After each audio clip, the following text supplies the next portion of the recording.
আবার কি? রাগ। মরণ। মরণ? হ্যাঁ, তা তো তুমি বলবেই। ছেলের খুশি হলে সে তার মাকে মিষ্টি খাওয়াবে, ছেলের খুশি হলে তার মার কথা মনে পড়বে, বাপ তার কেউ না। ছি ছি বাবা, তুমি অমন কথা কেন বলছো? না, আর আমি কি ভুল কথা বলেছি? কি ভুল কথা বল? শোন, তোকে তোর মায়ের একটা গোপন কথা বলি। এই যে তোর মা যে রাগ দেখায় না, এটা সব সময় কিন্তু আসল রাগ নয়। তোর হাতের মিষ্টি খাওয়ার ইচ্ছে হলেই সে গাল পুজোর রাগ দেখায়। আমিও ভাবছি, বুঝলি, আমিও ভাবছি যে তোর মার মতো আমিও এরকম কথায় কথায় রাগ দেখাবো। না না বাবা, আমি এমনি তোমাদের জন্য রোজ মিষ্টি নিয়ে আসবো, কিন্তু এই বাড়িতে আর কোনো রাগারাগি হবে না। এই নাও, এই নাও, খাও।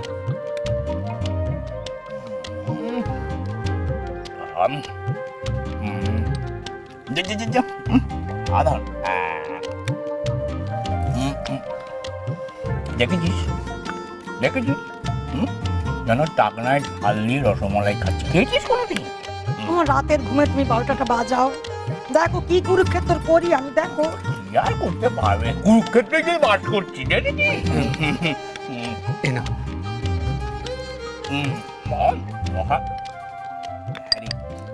বড় বৌমার জন্য রেখেছিস তো?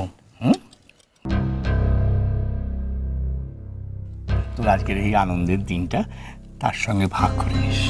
যা বাবা যা, সেও তুই আজকের দিনটার জন্য কতদিন ধরে অপেক্ষা করছে বল দেখি।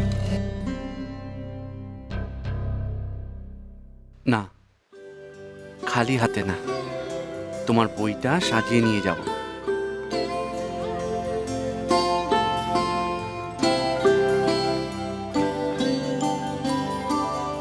এটা তো মায়ের শাড়ি। সুন্দরী বোধহয় ভুল করে এখানে ফেলে গেছে।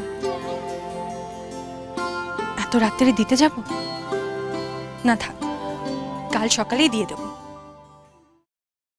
না না, মায়ের যদি এটা সকালবেলা লাগে, এখনই বরং গিয়ে দিয়ে আসি। গো, একটা কথা জিজ্ঞেস করবো? ভনিতা না করে যা, শুধু বার আছে শুধু ঘোষমশাই। না, বলছিলাম বড় বৌমাকে,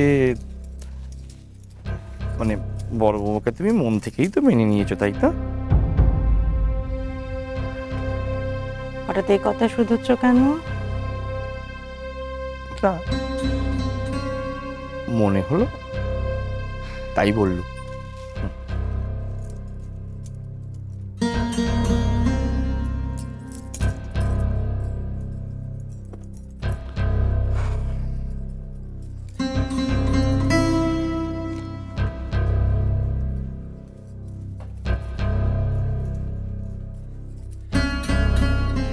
কি গো, এই দেখো, চুপ করে গেলে কেন? হ্যাঁ, এই চুপ করে থাকাটা না 33 বছর ধরে আমি সবচেয়ে ভয় পাই। হ্যাঁ, আচ্ছা, বড় বৌমাকে মাফ করেছো কিনা সেটা বলছো না কেন? আমার মেলা কাজ পড়ে আছে ঘোষমশাই। এ বাড়িতে না তোমার বড় বৌমা ছাড়াও আরো অনেকে আছে, তাদেরকে নিয়েও আমায় ভাবতে হয়। তাদের কথা ভাবছো তুমি?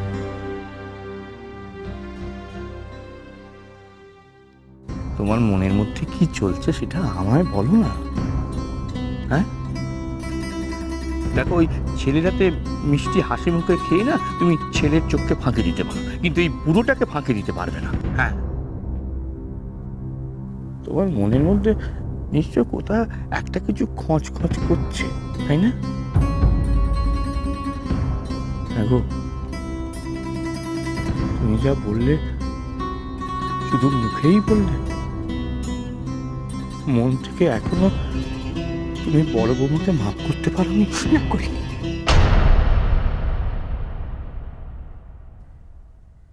করিনি, আমি তাকে মাফ করিনি, আর হয়তো কখনো তাকে মাফ করতে পারবো না।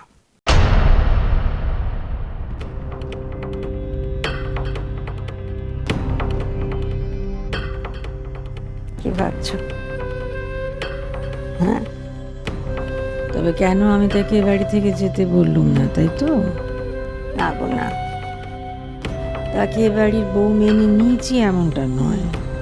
কারণটা অন্য। নিশিত যেদিন আমার কাছে তার বউয়ের জন্য কিছুটা সময় চেয়ে নিয়েছিল, আমি সেদিনও তাকে বিশ্বাস করতাম না। এই গত কয়েকটা দিনের মধ্যে একদিনও আমি তাকে বিশ্বাস করিনি, আর আজ এই মুহূর্তেও আমি তাকে বিশ্বাস করি না। হ্যাঁ, ঠিক ঠিক ঠিক, তোমার 33 বছরের দেখা চোখ ঠিক দেখেছে। আমি তাকে মানিনি ঘোষমশাই। তাহলে তাকে আটকালে কেন? আটকায়নি তো। শুধু চলে যেতে বলিনি। আচ্ছা, সেটাই বা কেন করলে? তাকে তো বলতে পারতে চলে যেতে, বলনি কেন? কেন করেছি সেটা বোঝার সাধ্য তোমাদের কারণ নেই। আজ আমার কাছে কোনো প্রমাণ ছিল? সে মিথ্যে কথা করেছে, সে অন্যায় করেছে, কোনো প্রমাণ ছিল? আমার চোখ আমার বিশেষ প্রমাণ ছাড়া অনেক কিছু দেখতে পায়, যা তোমরা পাও না, তোমার ছেলে পায় না। তোমরা দেখতে পাও না তোমার বড় ছেলের বউ কি সাংঘাতিক মেয়ে মানুষ। পারবে, বুঝতে পারবে যখন সংসারের একটা বড় ক্ষতি করে দেবে না, সেদিন বুঝতে পারবে।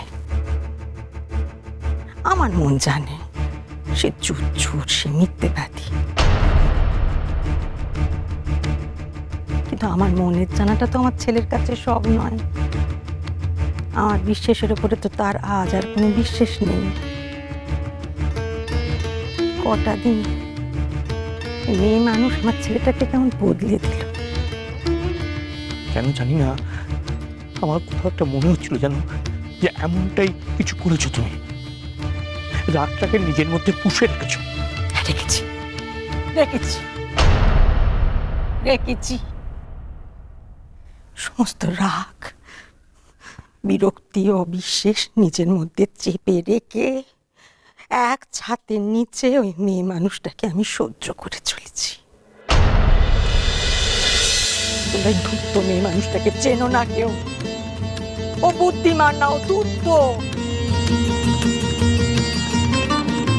মেজ বউয়ের মতো বোকা নয় যে ধরা পড়ে গাবড়ে যাবে। অনেক পাকা খেলুড়ে। পিসমার বাড়িতে দেখলে না কেমন খেলা দেখালে, সে ভুলে গেলে। পিসমার মতো অমন মানুষকে একবারে চুপ করে দিলে। হ্যাঁ, সেটা তো সে ভালোই করেছিল, নইলে কুমুদের বিয়ে হতো? বলো তো দেখি। ভালো রাখো তোমার ভালো। সে ওকে নিয়ে কি খেলা খেলেছিল তা আমি খুব ভালো বুঝতে পেরেছি, তা তোমরা কেউ পারোনি। কি সাংঘাতিক মেয়ে মানুষ। আমার ছেলেটাকে স্বামীর কোনো অধিকার দেয়নি, তো আমার ছেলে তার গোলাম হয়েছে। আমার কাছে এসে সে স্বামী স্ত্রীর প্রেমের ব্যাখ্যান শোনাচ্ছে।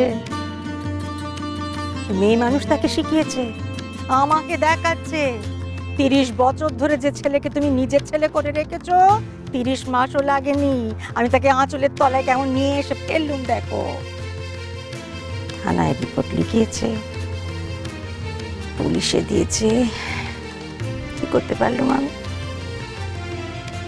প্রমাণ কোথায়? তারপরে হাড়ের কাণ্ড। হ্যাঁ, শাড়ির ভেতর থেকে হাড়টা বেরোলো কি করে? আমি তো খুঁজেই ছিল। কত বড় ধূর্ত, কোথাও কোনো প্রমাণ রাখেনি। আজ যদি আমি তাকে বাড়ি থেকে বের করে দিতুম না ঘোষমশাই, আমার ছেলে ঘুরে দাঁড়িয়ে আমায় জিজ্ঞেস করতো না আমার বউয়ের দোষ কোথায়।